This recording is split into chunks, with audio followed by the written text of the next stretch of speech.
Hey guys, I'm Maria, and I'm here to talk about the very beginning of the play Waiting for Godot by Samuel Beckett. If you want to look at the clip of the play, exit this video and click the video directly to the right of the text on the slide. If you want a recording of the text, please click on the video in the upper right corner of the slide.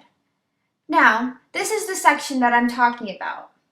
As you could probably tell, there aren't a lot of words, but everything in Beckett's writing is meaningful, including the stage directions. So let's take a look at the beginning stage directions. A country road, a tree, evening. A country road signifies a pathway, and the tree is symbolic of the tree of life. The tree is Estragon and Vladimir's shelter, and is a clear biblical allusion. The comparison of this barren tree with just a couple leaves to the tree of life in the Bible, which is thriving and, well, living, signifies existentialism in that humans refuse to completely lose hope for life in the inevitable face of death. If you want to go more in depth about the tree, click the blue highlighted section of the stage directions on the slide, which will take you to a presentation about it. Evening is also symbolic of hope, since it is a balance of day and night, a common metaphor for life and death. There's no true life in this play, but there's also no true death. There's no true hope, but there's no true hopelessness. So after this, Beckett writes that Estragon is on a low mound trying to take his boots off, but he can't seem to get them off. If you look at the words, you'll notice that Beckett uses again and words like again that indicate repetition.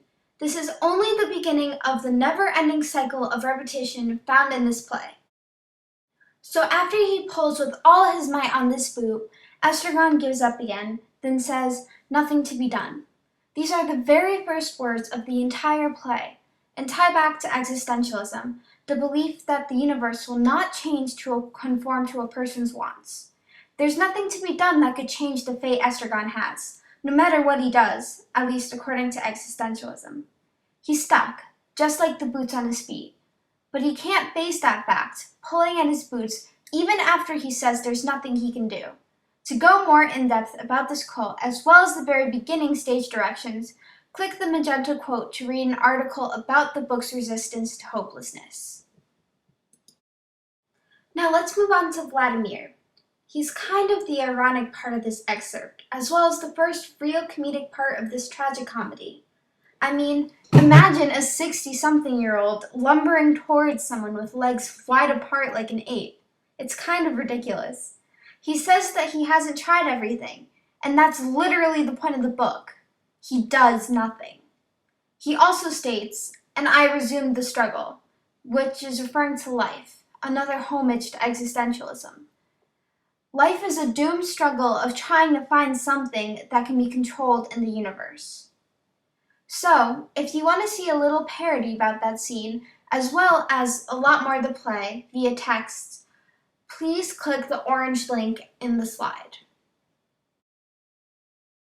Now, Estragon's last line in this part can be directly connected to a poem by Stephen Crane called "A Man Said to the Universe." Now, the plot of this poem is that a man is telling the universe, "Hey, I exist." And the universe goes right back to doing what he was doing before, not caring about the man's existence. If you want to see the full poem, click on the purple link in the slide. Now, instead of Estragon shouting his existence, he's actually questioning it. He is looking for something to give purpose to his life, as the man shouting to the universe was doing.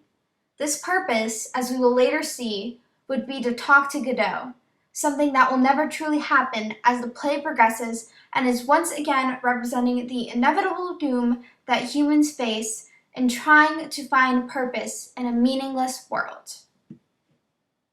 So I hope this vlog left you with a better insight on the beginning of Waiting for Godot. If you want to go more in depth or see the excerpt as a whole, please feel free to go to the slide and click on all highlighted things, as well as the recording and play clip to learn more about this part.